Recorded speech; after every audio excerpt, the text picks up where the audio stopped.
मैं हूं doctor Vrinda Singh, associate professor home science, government girls college Nagaur. आज मैं गर्भावस्था में पोषण, न्यूट्रिशन ड्यूरिंग प्रेगनेंसी के बारे में चर्चा कर रही हूं कि गर्भावस्था में पोषण कितना आवश्यक है। एक स्वस्थ शिशु को जन्म देने के लिए माता का स्वस्थ रहना बेहद ज़रूरी होता है। इसलिए यह ज़रूरी है कि किशोरावस्था से ही बालिका के संतुलित और पौष्टिक भोजन का विशेष रूप से ध्यान दिया जाना चाहिए, क्योंकि ये स्वस्थ लड़की ही, एक स्वस्थ माता ही एक स्वस्थ शिशु को जन्म दे सकती है। अगर माता का स्वास्थ्य ठीक नहीं रहेगा तो वह एक अच्छे और स्वस्थ शिशु का जन्म देने में समर्थ नहीं हो पाएगी। यदि माता अस्वस्थ, निर्बल, बीमार, कमज़ोर अथवा किसी गंभीर बीमारी से ग्रस्त होगी तो वह स्वस्थ शिशु को जन्म नहीं दे सकेगी।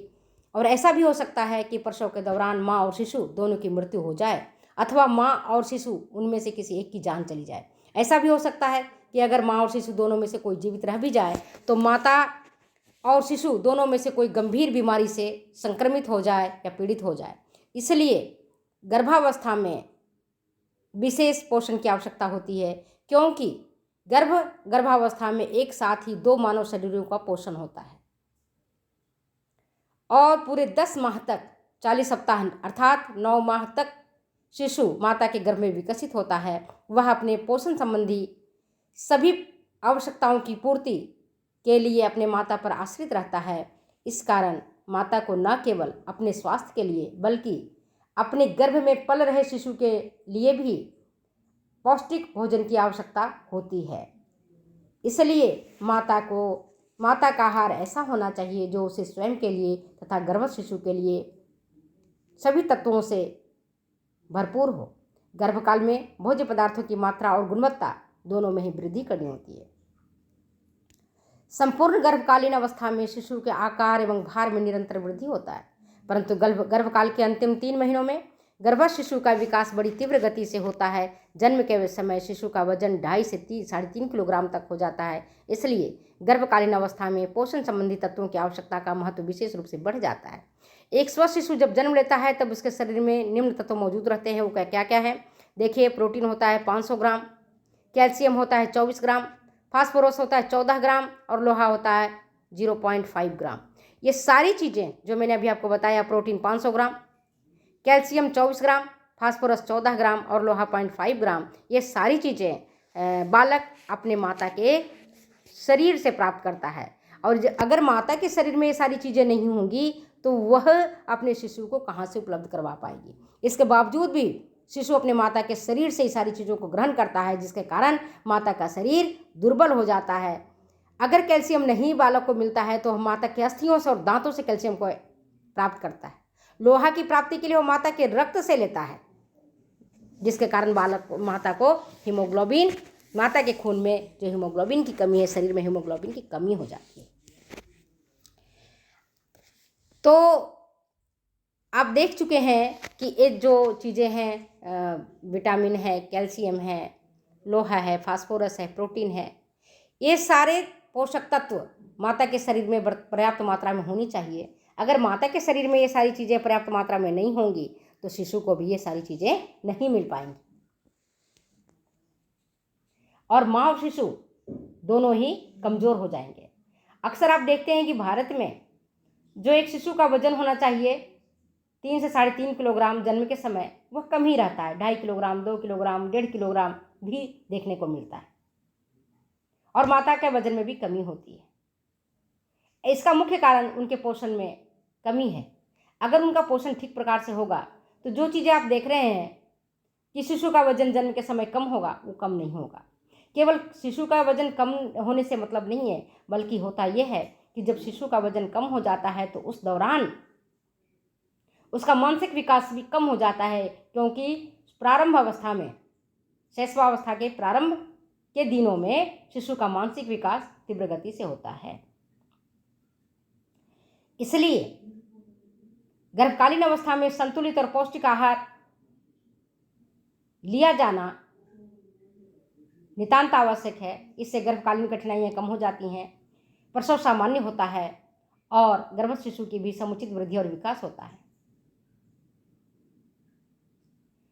विभिन्न रिसर्च से ये स्पष्ट होता है कि न केवल भारत में बल्कि अन्य विकासशील देशों में भी मातृ शिशु मृत्यु दर, मदर चाइल्ड डेथ रेट सर्वाधिक है।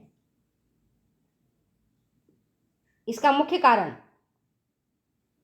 गर्भकाल में गर्भवती माता का आहार संतुलित और पौष्टिक नहीं होना है, और इसके अलावा चिकित्सा सुविधाओं का भी अपर्याप्त होना है। माता को न तो समय पर चिकित्सीय सेवाएं उपलब्ध हो पाती हैं और न ही पर्याप्त मात्रा में आहार। इस कारण वे कुपोषण का शिकार हो जाती हैं। गर्भकालीन कुपोषण की स्थिति में गर्भपात की संभावनाएं भी बढ़ जाती हैं। कुपोषित स्त्रियां कमजोर और कम वजन वाले शिशु को जन्म देती हैं, जिसके कारण शिशु की मृत्यु की संभावनाएं बढ़ जाती हैं। तो ये आप देखते हो कि ये खतरनाक होता है, और इस कारण माता और शिशु दोनों ही जमराज की गोद में असमय ही सो जाते हैं। अगर देखते हैं गर्भकालीन अवस्था को, तो हम ये कह सकते हैं कि गर्भकालीन अवस्था कोई बीमारी नहीं है, बल्कि इसे आप विशेष अवस्था कह सकते हैं, विशेष देखभाल की अवस्था कह सकते हैं, क्योंकि ईश्वर ने एक स्त्री को माँ बनने का सौभाग्य प्रदान किया है, और एक स्त्री तभी पूर्ण माँ बनती है, तभी पूर्णता को प्राप्त करती है जब वह माँ बनती है। गर्भकालीन अवस्था के 9 माह के समय को मुख्यतः 3 अवस्थाओं में बांट सकते हैं। पहला होता है डिंब अवस्था, जो गर्भाधान से लेकर के कंसेप्शन लेकर के 15 दिन तक का होता है, या 2 सप्ताह इसको कह सकते हो आप, कंसेप्शन से लेकर के 2 सप्ताह तक। भ्रूणावस्था, द पीरियड ऑफ एम्ब्रियो,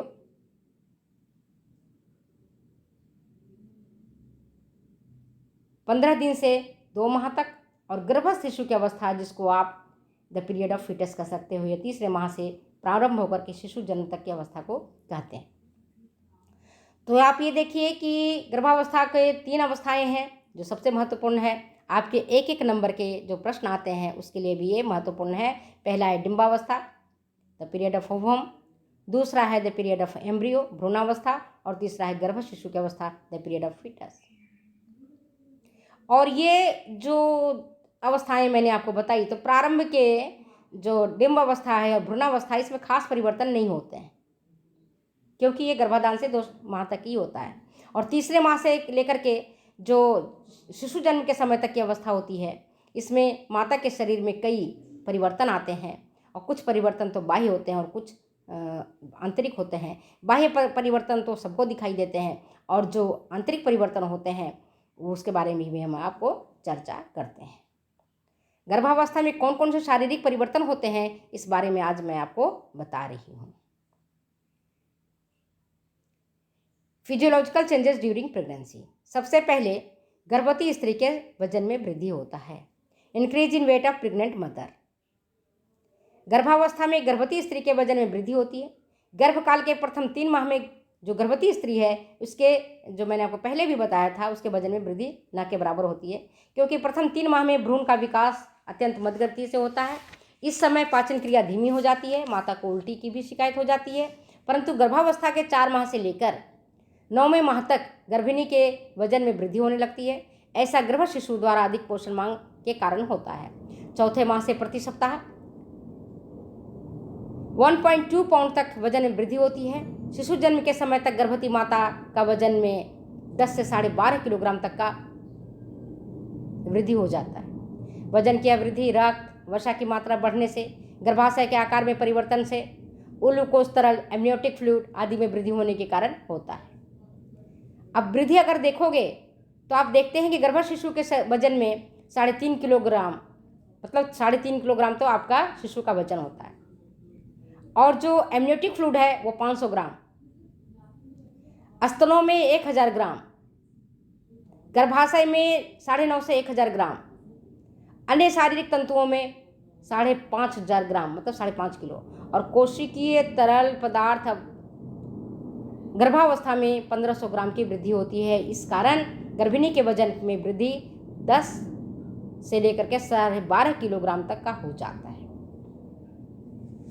मगर यदि माता कुपोषण का शिकार होती है तो वजन अनावश्यक मात्रा से, या तो जो जितनी उसकी आवश्यक मात्रा है होना चाहिए 10 से 12 किलोग्राम, वह या तो कम होता है अथवा बहुत हो जाता है। जैसे जो बहुत खाती पीती घर के बहुत अच्छे पौष्टिक ग्रहण करती हैं, उनका वजन 12.5 से लेकर के 15 किलोग्राम ये से भी ज़्यादा हो सकता है। और जिनको खाना ही नहीं मिलता है, माता कुपोषण का शिकार होती है, उसके वजन उससे कम हो जाता है। तो ये दोनों ही स्थितियाँ खराब हैं। ना तो ज़्यादा वजन होना चाहिए और ना ही ज़्यादा कम वजन होना चाहिए। गर्भस्थ शिशु के स्वास्थ्य के लिए कुपोषण की स्थिति में शिशु का विकास भली प्रकार से नहीं हो पाता है। माता भी रक्त अल्पता जैसे भयंकर रोग का शिकार हो सकती है।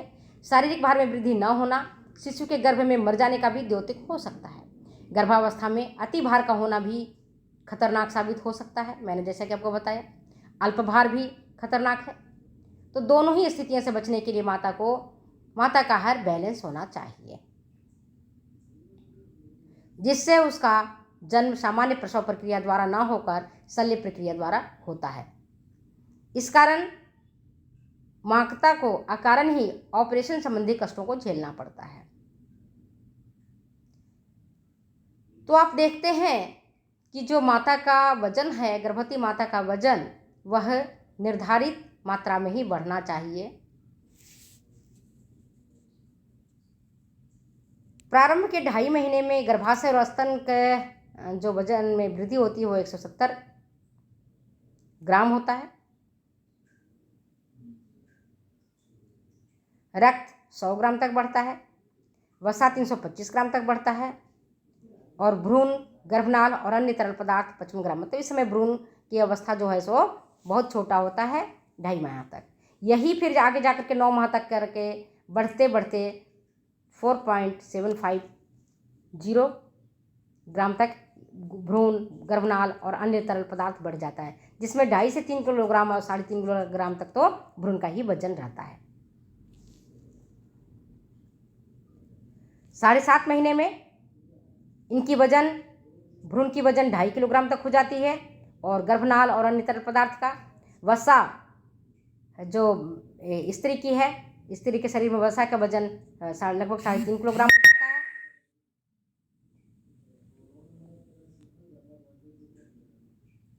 और रक्त 1300 किलोग्राम तक हो जाता है। तो ये चीज़ें आप देख रहे हैं। दूसरा होता है उपापचयात्मक परिवर्तन। शरीर का क्षेत्रफल और वजन जितना अधिक बढ़ता है, उतना ही मेटाबॉलिक रेट भी अधिक हो जाता है। मेटाबॉलिक चेंजेज भी गर्भवती माता के में देखने को मिलता है। गर्भावस्था में वजन एवं शरीर के क्षेत्रफल दोनों में ही वृद्धि तीव्र गति से होती है। परिणामतः जो मेटाबॉलिक चेंजेस में परिवर्तन होने लगता है। और इसका मुख्य कारण क्या है? पहला कारण है आपका गर्भाशय की वृद्धि और विकास। दूसरा है गर्भवती के शरीर में अधिक पोषण की मांग। तीसरा है गर्भस्थ शिशु द्वारा अधिक पोषण एवं ऑक्सीजन की मांग। और चौथा स्तनपान हेतु अतिरिक्त पोषण की मांग। तो ये चीजें मैंने अभी आपको बताई है।